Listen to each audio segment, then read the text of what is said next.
ways to get good deals on appliances, and also how to make them last longer. Stay tuned. This episode of the Dollar Saving Divas podcast is brought to you by RentTheRunway.com. You'll find more than 200,000 pieces and 400 designers in the Rent the Runway closet. For any event you might be attending, formal, cocktail, or festive, you can get 4 or 8 day designer rentals for a fraction of the price. Anything you want, one flat price. And when you click the link on our Dollar Saving Divas Facebook page, you'll save even more and help keep this podcast free. Look great and save money too at renttherunway.com. Okay, Leslie, you know, appliances are so expensive. They are. I mean, and when we remodeled our kitchen, it was like really expensive because you have to replace everything because you've got to make sure they all match and all that. Which means they all go bad at the same time. Yeah, which is it's very expensive. But there are a lot of things that you can save on. Number one, manufacturers, a lot of them offer rebates. Mm-hmm. Or I know GE recently offered $1,000, was it like $1,000 in savings on paired appliances. Yeah. I've seen those where you buy the whole set and you get a nice discount or rebate. One even included a free dishwasher if you bought the other appliances. So if you're remodeling, or I think also you look at the end of the year kind of thing too. Yeah. That's the model change is going to happen. So maybe they're not quite as expensive. Yeah. The other thing people forget to do is make sure that you're looking at the price match policies of the stores, your favorite stores. Oh, yes. Because if you see it somewhere at one price, but you prefer this retailer, a lot of times they'll match that price, but you have to ask. They're not going to offer that up. Exactly. I think Best Buy does that. I think that's what we did. And also, you can get a discount if you're your own, what do you call it?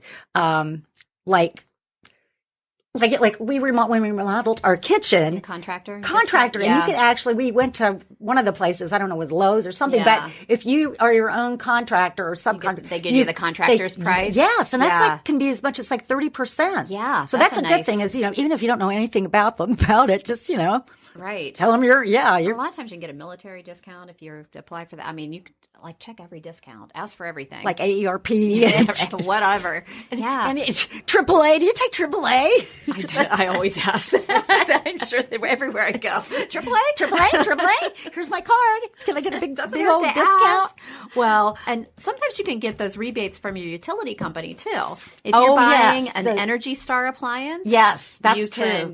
You call your utility company and see if they'll give you a rebate for that. And they'll come and pick up that old refrigerator or whatever it is too, which is nice because otherwise you usually have to hire somebody to get rid of that stuff, and that's just way too expensive. Yes. Well, the other thing is, we've talked about buying things and your appliance dollars, but we can also do things that make our appliances last longer, which I didn't know about a lot of these things, like dishwasher. You can tell I don't do dishes, but dishwasher, I mean, I don't know how people survive. I don't know how I survived when I was younger without a dishwasher. Before we had dishwashers. Oh, my Lord. I like run it almost every day. When that's a key, too, is you don't want to put too much in your dishwasher. And then also want to make sure your silverware and dishes are placed so they don't catch the spray arms and damage them. And if it has a manual clean filter, you need to clean it regularly because you don't want to, and wipe down the door gasket from time to time. The other thing that I've done, and I don't know if you've done this before, is you can use white vinegar and run it with white vinegar. Run it through and clean, And clean it. So white vinegar does lots a lot of miracles. Yeah. Yes.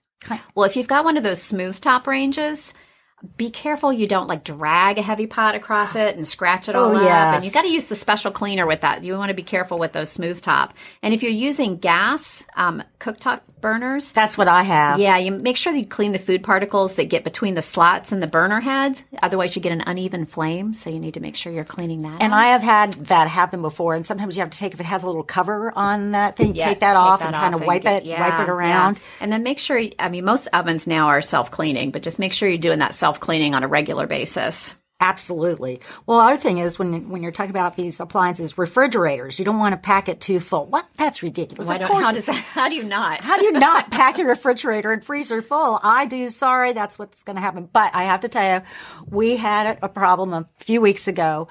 All of a sudden, I'm checking the temperatures in my freezer and my refrigerator, and the freezer was going up. And the refrigerator was going up. I mean, because it has a little digital thing.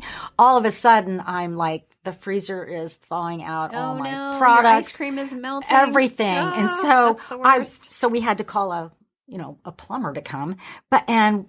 Well, we tried everything. We thought it was the compressor, but it wasn't. It was something else. But that's the thing. You need to clean the compressor coils every few months. Well, it's been 20 years since we cleaned it. I think it's when we they bought pull it. that thing out, and you're like, it's so embarrassing. I was like, oh my God, the gross old food underneath there. What is back broken there? glass. I'm always like, I don't know how that happened. Somebody I else just moved in. Yeah, somebody else must have done that. But that's the thing is we did. We used a vacuum to do that. So, and they're all on rollers now. So Yeah, you just can pull it out. So, yeah. And then you can just use, wipe down the door gaskets with a mild detergent and water. Don't use any bleach. And then like our stainless steel finish ones, we use dishwashing detergent and water and a sponge or those stainless steel cleaners. So those are some things that you could do to make your those are fridge last longer. good ideas. Well, washers and dryers, I mean, we're fighting with our washer right now, and I'm just like holding out. I don't want to buy a new one. Well, and when you buy the washer, then you got to buy the dryer. To buy the dryer. Exactly. They have to. Yeah. Well, they have to match. That's what the rule in our house is. Not But that I don't know if the care. washer's going out, I know the dryer's going in. You buy them together, so it's just they expire at the same time. But one way you can make them last longer is with your washer, you're supposed to remove the grit from the screens where the hoses attach. Yeah, so clean that out. And then make sure that your machine is sitting on a level surface, which I think you pretty well know if it's not sitting on a level surface. Don't you hear that boom, boom, boom, boom, boom? Right. So you're going to want to do that because that excessive vibration is not good for it. And then dryers, obviously you want to keep your lint filter clean, but you also need to check that exhaust duct periodically. And that's a fire hazard. And where it vents out the duct once a year from where it vents outside to make sure that you don't have it clogged up with lint. You don't want to fire. And then I didn't know this. If you're using dryer sheets, you're supposed to clean the moisture sensor strips inside the dryer. I don't even know what that is. I don't know either. But you're supposed to clean them because it gets a film buildup, which hurts the performance of the dryer. From the dryer? I know. So now I have to go home and find my manufacturer's instructions to figure out where the moisture sensor strips are. Well, I didn't know. I just thought it knew. I didn't know there were strips. I sometimes get a buildup of dryer sheets in my dryer. Oh, I know. I do that because I was thinking, I take it out. Yeah. There's got to be a little stuff left. Exactly. Just leave it in there. Yeah. Toss it back in there. Yeah. You have 3 or 4 of them are usually in mine. Well, how about the vacuum cleaner? Make sure you change the bag and clean the filters when you need. I like this. Avoid vacuuming up sharp or large objects. Now, generally I do that. Yeah. What am I going to do? What would you? I mean, that doesn't even make any sense to me. Why you would do that? The other thing, this one I think is kind of funny too, is you need to avoid running over the cord. Well, of course you don't want to. It's going to electrocute you if you cut the cord and it's plugged in and it's running. I think some of those things are kind of funny. But whether you have a bagged or bagless vacuum, don't let the bag bin get too filled. Now, I have had that happen before, and then it just doesn't. Or it explodes. If it's one of those old, remember the old bags that were just like. Well, and the other thing, and you just have this mushroom cloud of oh my gosh, dust. I can just so see that in my house because I have done that before. The other thing is when you if you have I have one of those kind of like a electric broom kind of thing. Yeah, and it's battery though too. Yeah, and I'm always the pathway going to our mud room and into our garage always gets it has a rug, so it always gets a lot of junk on it. So I'm doing that every day. But I was like, this isn't picking it up very well. Well, then I realized I looked underneath and all those brushes had hair. So it wasn't sucking anything up because it was wrapped around. So it wasn't even, so I had to sit there and cut all those things. So, periodically look at that before you get that build up. What's going on down there? Or in my case, we know I have that cleaning lady, so they can just do that. I'll just put that on their to-do list.